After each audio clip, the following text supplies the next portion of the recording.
her and fill it with water. When you're done, pour Drano in her. I am going to rip her nose ring out and burn it. Burn her flesh. Moffat, I want to get it done. I don't want to wait. I'm not killing her right away, says Wellwood. Moffat asks, you're not going to keep her bound and alive?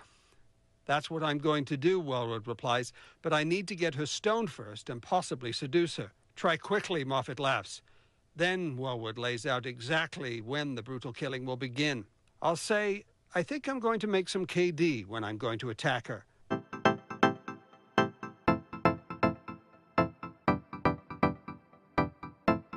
Hi guys, welcome or welcome back. Thank you so much for being here. I truly appreciate you. I just want to put it out there real quick that today's case it's another rough one. It's very graphic. So if you think it's going to be too much, I would click off and then come back again for another one. Otherwise, we're going to get started. Kimberly Proctor was born on January 1st, 1992 in Victoria, Canada, to parents Fred and Lucy Proctor. She had one sibling, a brother named Rob. Nicknamed Kimmy by family and friends, she loved music, social media, sewing clothes, Japanese cartoons, and playing with her many pets, including a bunny named Sunny, a dog named Miko, and all cats. At the time of her death, she was a senior at Pacific Secondary in Colwood.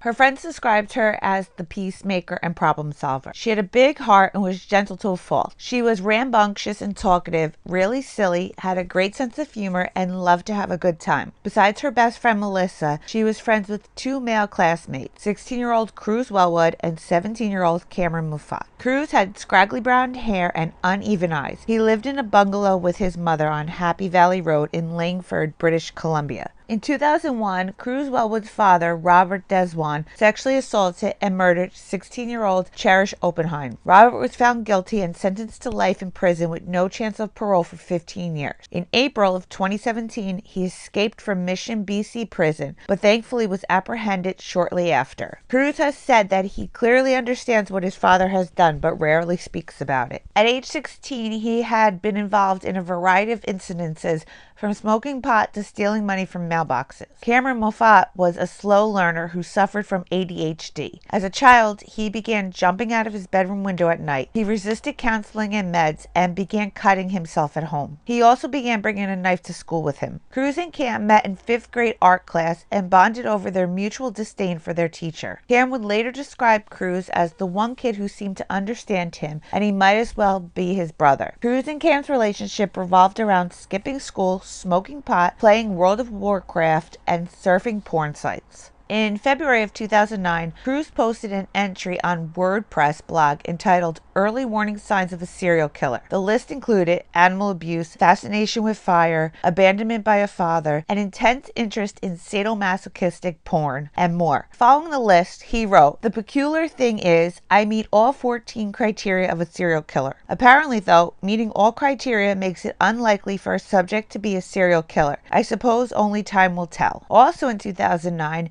Kim, Cruz, and Cam became part of the same small group of friends at Pacific Secondary. By day, the group would hang out at the West Shore Town Center Mall, and by night, they would continue online chatting and flirting. Kim started dating a member of the crew named Zach, but like most teenage romances, the relationship was short-lived, with Zach calling it quits after only a few short months. I imagine that just like any other teenage girl that has had her heart broken, Kim believed her life was over and her world was crumbling for a period of time. It was during this time that Kim would confide in Cam and Cruz quite a bit online. During one of their online chats, Cruz confided in Kim that he liked her, telling her, "There aren't many beautiful things I've seen, but I must say you are one of them." Unfortunately, Kim didn't reciprocate those feelings. During one chat online, Cruz wrote to Kim, "You make me feel very honest for some reason," to which Kim replied, "Thanks, I guess." The two began to share their insecurities with each other online. Kim would tell Cruz that she felt short and pudgy, to which he would reply, "You're beautiful the way you are." When Kim brought up Cruz's old schoolyard nickname, the Spaz, he confided in her that the wounds from that name ran deeper than she thought, writing, "It wasn't a nickname, it was an insult. I had huge people issues. I still do. But now I know how people work and what makes them tick. So it's easy enough to put on a mask and pretend." Not everything Cruz wrote to Kim was sweet and complimentary, though. He would also write to her about being violent and explosive. I'm imagining she felt very uncomfortable and at a loss for words at these statements, because she would simply reply, "LOL." One day he told her, "You're too good, Kim. You trust in people too much." I wonder if he was giving her a warning of things to come. Offline, the sweet, honest, smooth-talking Cruz was non-existent. Him and Kim were growing increasingly dark.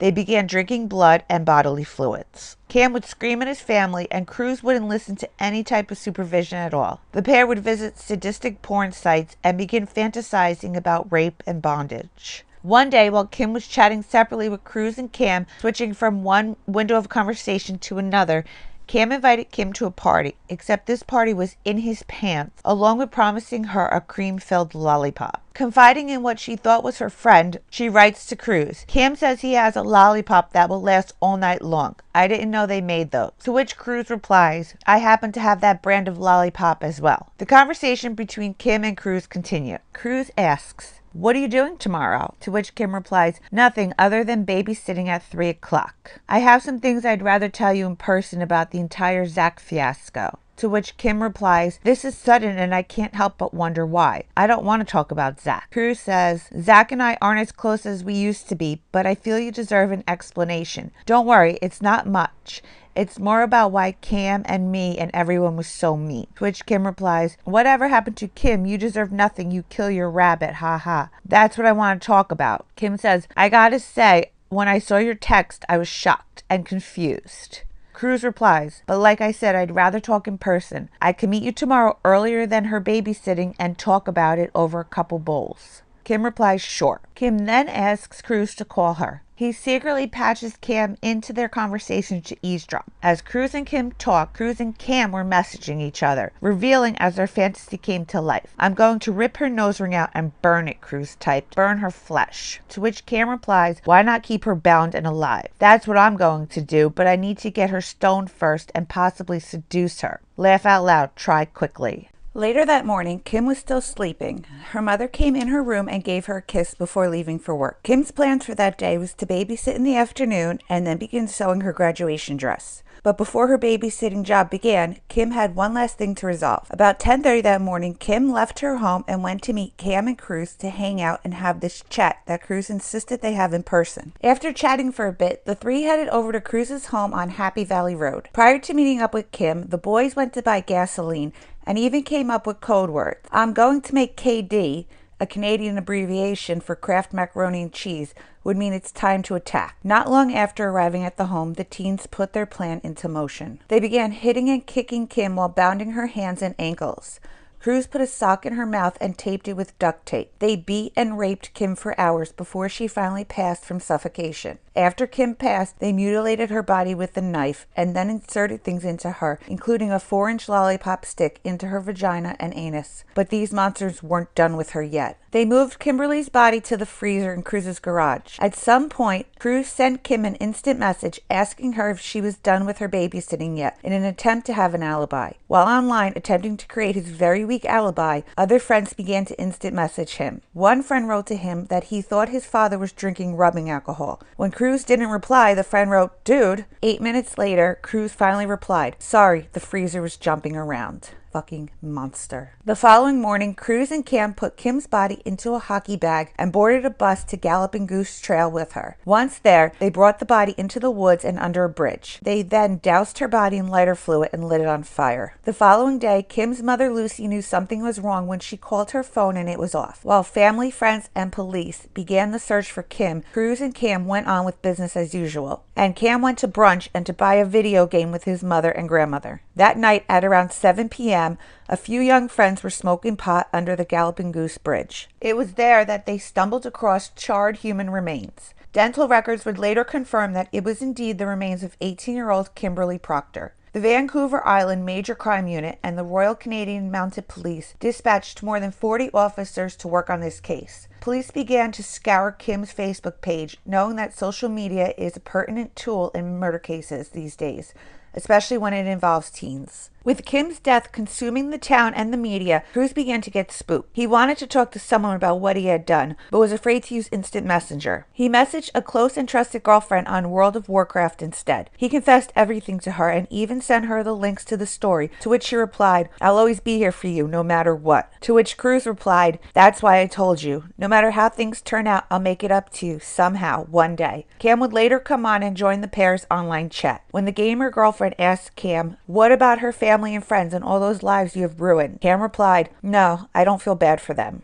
Following the murder, a rage-filled Cruz would sporadically show up to school. One day, Kim's best friend Samantha overheard Cruz talking about Kim. When she asked him to stop because it was still very painful for her, he replied, "She's dead, who gives a shit?" Another student reported having a similar encounter with Cruz, saying to him, "I'm glad she's dead, I hated her." On March 25th, Cam wrote to Cruz on World of Warcraft Messenger, saying, "Since we killed that bitch and it wasn't too hard, we should do it again." Can I just point out real quick again that we're talking about 16 and 17-year-old children here. When Cam and Cruz were brought in for questioning, they told police that they did see Kim that morning, but she left early to go to school. When the officer asked Cruz, "What type of person do you think would do something like this?" Cruz replied, "Someone who thinks it's worth it to kill someone or someone who's in a fit of rage." The officer then asked, "Okay, is there any time that you can think of where it would be just to take a person's life?" To which Cruz replied, "No, I don't even believe in war. I mean, if there were no guns, there would be no war and things could be settled politically instead." The officer then asked, "What type of person would do something like this?" To which Cruz replied, I'm not a psychoanalyst. I'm pretty sure I'm a sociopath and or crazy. I'll probably slash my neck somewhere semi-public, go out hardcore. When you hear about it in the papers, it's probably safe to tell the guys everything. Just thought I'd let you know that I'm going to kill myself. I always knew I would, I guess, but it's just coming down to when now. Not today or anything, but sometime in the very near future. 100% serious here. Soon, police had enough evidence to secure permission to put the boys under surveillance, bug their homes and cell phones, monitor and analyze their online activity, and even the gazebo in the park where they hung out. Forensic analysis of the boys' cell phones, computers, Google, Wikipedia, transcript of all text messages and instant messages. The crime scene unit would amass the equivalent of 1.4 billion sheets of paper on the two boys. During the 8-hour interrogation, the two boys showed no emotion or remorse, failing to tell police why they bound, beat, raped, tortured, and killed their one-time friend. The pair does begin to turn on each other, placing blame on the other for being the ringleader. When asked why they committed the murder, the only thing they tell police was that 5 little words would explain it all, but never disclose what those 5 words were. The saddest part of all, while they were torturing Kimberly, it is believed that Cruz's parole officer stopped by, but when no one answered the door, he turned around and left. Kimberly's only chance to get out alive walked away. How she must have felt, I can't even fathom it. A little over a year after the murder, Cruz and Cam would have their day in court. Cam was led into the courtroom first. He was wearing a white shirt, black pants, and shackles. At court, he alleged that he had been plagued with nightmares of the murder. Cruz followed next in a gray suit, tie, and the ever so fashionable shackles. Their first hearing was over quickly, and from there they were transferred to an adult facility. As the 2-week sentencing hearing kicked off, prosecutors pointed out that charging the youths as adults is the only way for them to be held accountable for Kim's brutal murder. They then went on to play the taped conversation of the youths while they were being transferred to their first court appearance, just 3 days after their arrest and 2 days after their police interrogation, proving that they were hardly affected by their crime. Oh, this sucks. What you're listening to is a recording of Cruz Wellwood's conversation with Cameron Moffat in the sheriff's van on the way to their first court appearance, June 21st, 2010. They were really trying to stroke my ego, tell me how smart they think I am, and oh, you're so good at manipulating and things like that. Really, they just made it seem like I got screwed over, and they're like, "We understand." I'm like, "You touched me." The entire time, I had this expression. They're comparing notes, discussing their individual interviews with police. I just laughed at like half the things they said and just like sat there with a big ass grin on my face. Wellwood made light of being asked by investigators if he had any remorse. They're like, remorse. Do you feel any remorse? Any regrets?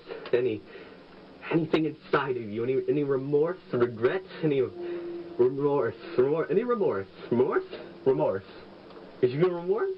After 20,000 hours of investigation and 250 formal interviews, Kimberly's death was so brutal that some investigators found themselves in counseling. Rather than have a trial and face a jury, the pair pled guilty to first-degree murder and were sentenced to life in prison with no possibility of parole for 10 years. Okay, so if you guys are still here, thank you, thank you, thank you. You're so greatly appreciated. Please like and subscribe if you haven't yet. It would mean so much to me. Also, I would love it if you left me a comment with your thoughts and or some more case suggestions. But until next time.